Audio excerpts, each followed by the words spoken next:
Kryetari i OVL-s së UÇK-s në Prizren Isa Berisha njofton se sot do bëm hamazhe në varrezat e dëshmorëve në Landovic në përkujtim të dëshmorit Gani Xhema Paqarizi, i cili ra heroikisht në fushën e nderit më 18 korrik të vitit 1998, duke mbrojtur atë dheu në lirinë dhe dinjitetin e kombit shqiptar. Me krenari dhe respekt të thellë e kujtojmë sakrificën e tij, ashtu si edhe të gjithë dëshmorëve të kombit. Ata nuk kursyen as jetën as idealin e lirisë, ndërsa ne sot jetojmë dhe frymojmë të lirë fal gjakut dhe vlimit të tyre.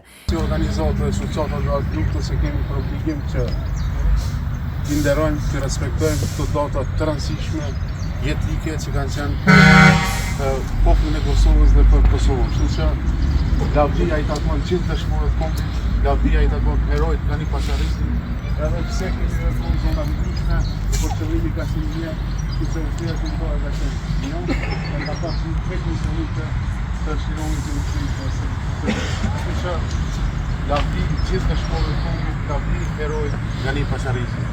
Për ulje nderim para veprës së pavdekshme të dëshmorëve, lavdi e përjetshme dëshmorëve të kombit, nderim veteranëve të UÇK-s dhe mirënjohje të gjithë atyre që kontribuan në sqarimin e Kosovës. Në këtë rast, lidhur me figurën madhështore të Gani Xhema Paqarizit, ka folur General Selim Krasniqi.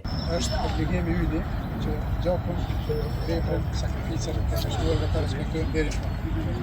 Pa gjakun e tyre, pa veprën e tyre, pa kontributin e tyre, ne do të kishim.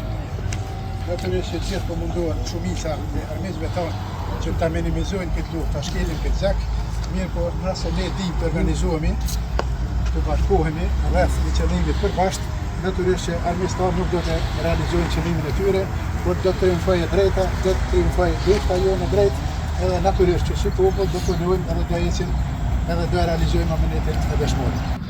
Do të ndonë dhimbjen dhe kënaqërinë bashkë me ne. Vetëm gjaku i pastër i dëshmorëve e ka fuqinë me na mbledh edhe pas gjithë këtyre viteve bashkë. Po në këtë gjak ne duhet ta gjejmë fuqinë që të bëhemi bashkë e të betohemi që do të jetësojmë dëshmorëve amanetin, që do t'i lëmë anash interesat personale, e mbi të gjitha ta kemi dinjitetin dhe nderin e kombit.